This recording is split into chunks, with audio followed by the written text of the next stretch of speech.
नमस्कार दोस्तों, क्या आप मुझे बता सकते हैं कि इंसान को अपनी ज़िंदगी में सबसे ज़्यादा डर किस चीज़ से लगता है? जी हाँ, मौत से। और जब जब वो किसी भी परिचित की मृत्यु की खबर सुनता है तब वो और भी ज़्यादा बेचैन हो जाता है। उसे अपनी फैमिली मेंबर्स की चिंता होने लगती है। वो बार बार चेक करता है कि मैं बीपी की, शुगर की सब दवाइयाँ समय पर ले रहा हूँ या नहीं। मैं वॉक भी करता हूँ और एक्सरसाइज भी करता हूँ। ये सोचकर वो कुछ निश्चिंत सा हो जाता है। पर मृत्यु तो निश्चित है। ये संसार नश्वर है। जो आया है उसे एक दिन संसार से विदा होना ही है। तो फिर घबराना क्यों? चिंता किस बात की?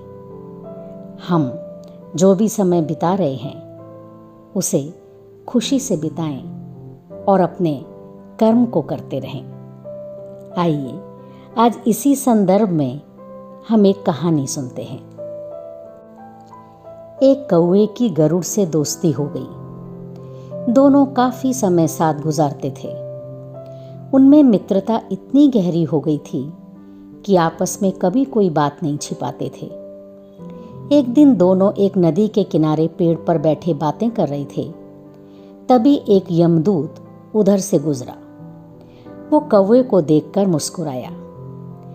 गरुड़ और कौवे ने उस यमदूत को अनदेखा किया और अपनी बातों में लग गए। लेकिन अगले दिन फिर वही हुआ। दोनों बातें कर रहे थे, तभी वही यमदूत फिर उधर से गुजरा। वो फिर कौवे को देखकर मुस्कुराया। इस बार कौवे को कुछ शंका हुई। उसने गरुड़ से कहा कि ये यमदूत मुझे देखकर कल भी मुस्कुराया था और आज भी वैसे ही मुस्कुराया। कुछ गड़बड़ है। हो सकता है मेरी मृत्यु आने वाली है। गरुड़ ने उसे समझाया कि ऐसा कुछ नहीं है, ये मात्र एक संयोग भी तो हो सकता है। तुम चिंता मत करो। 2-3 दिन और ऐसे ही निकले। रोज यमदूत कौवे को देखकर मुस्कुराता। अब तो कौवे को यकीन हो गया कि निश्चित ही मेरी मौत नज़दीक है। उसने गरुड़ से कहा, मित्र, मैं मरना नहीं चाहता, लेकिन ये यमदूत ज़रूर 1-2 दिन में मेरे प्राण निकाल कर ले जाएगा। ये रोज़ ही मुझे देखकर मुस्कुराता है। गरुड़ को भी लगा कि हो सकता है कौवे का शक सही हो। उसने कौवे को धैर्य बंधाया। गरुड़ ने कौवे से कहा, तुम चिंता मत करो मित्र, मैं तुम्हें यहाँ से इतनी दूर ले जाऊंगा कि ये यमदूत तुम्हें दिखाई ही ना दे।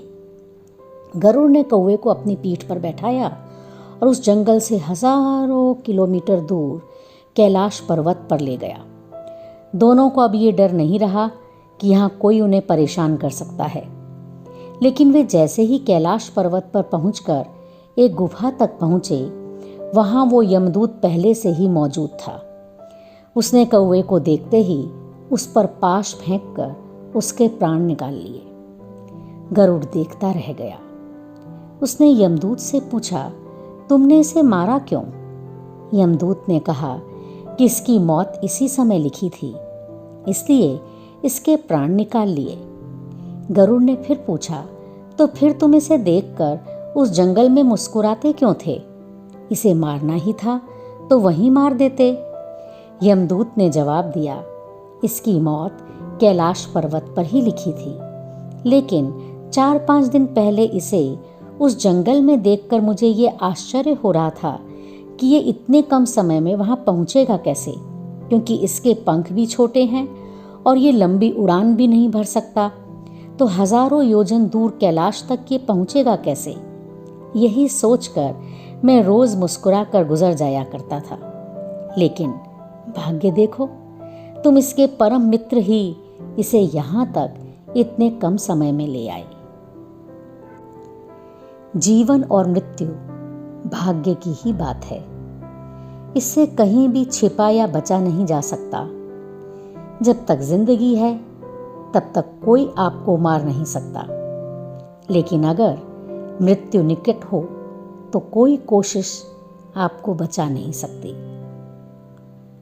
दोस्तों, आज की कहानी आपको कैसी लगी आपको कहानी से क्या सीख मिली, हमें ज़रूर बताइए और ज़िंदगी को बड़े आराम से, प्यार से, खुशी से बिताइए।